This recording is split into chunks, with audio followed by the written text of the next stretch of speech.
द्वितीय श्लोक में कहती कि निगम कल्पतरोर गलितम फलम सुख मुखात मित दिव्य संयुतम पिबत भागवतम रसमालयम मुहुरहो रसिका भुवि भावुकाः।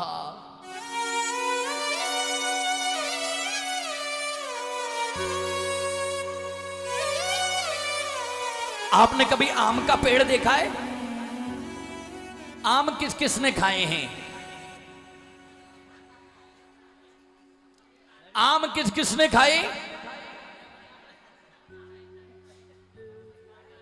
एक बहुत भारी आम का वृक्ष, बड़े बड़े आम के फल लगे हैं, लेकिन खासियत यह है उन आमों में गुठली नहीं है, केवल रस ही रस है।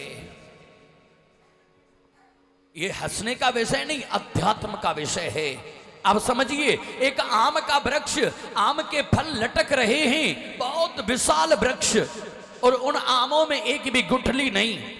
एक कबूतर उड़ करके आया, उस आम के पेड़ की परकम्मा लगाई, सबसे ऊंची टहनी पर बैठा, थोड़ी देर इधर उधर देखा, कहीं पर दाना, गेहूं के दाने बिखरे पड़े थे, उड़ करके गया और दानों को चुगने लगा, जाल में फंस गया।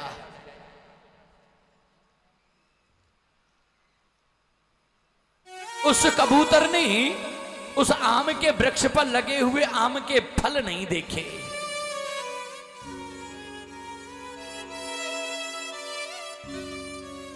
उसके बाद एक गिद्ध उड़ करके आया।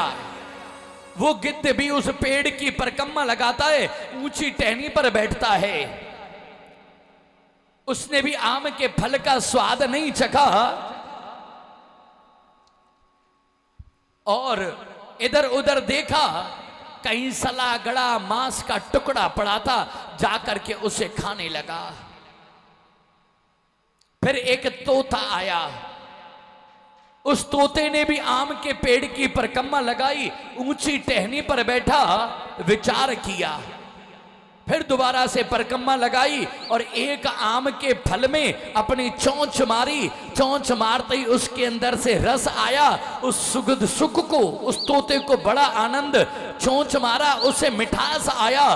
चोंच मारने की वजह से आम के फल में से कुछ रस की बूंद धरती पर टपक गई और धरती पर चींटियां, कीड़े मकोड़े रेंग रहे थे, उन्होंने भी उस स्वाद को चख लिया। वो वास्तव में आम का वृक्ष कोई और नहीं, ये भागवत कथा ही वो आम का वृक्ष है। और ये सुखदेव जी जो सम्मुख बैठे हैं, यही वह तोता है। इन्होंने चोंच मारी तो महाराज इन्होंने भी स्वाद चखा और नीचे गिरा। हम सब कीड़े मकोड़े भी भागवत कथा रूपी इस आम के फल का आनंद ले रहे हैं।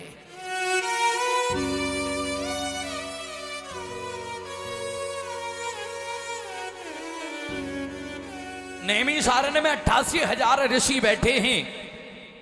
मन में भाव आया कि जीवों का उद्धार कैसे होगा। भेजा प्रभु ने,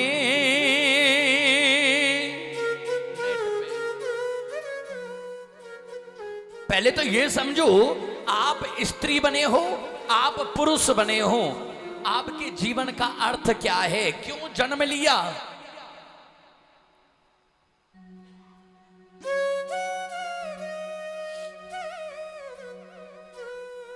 अद्भुत भाव है। आइए थोड़ा सा जीवन की वास्तविकता और अपनी औकात, हमारी औकात क्या है, प्रत्येक मनुष्य की इस धरती पर औकात क्या है।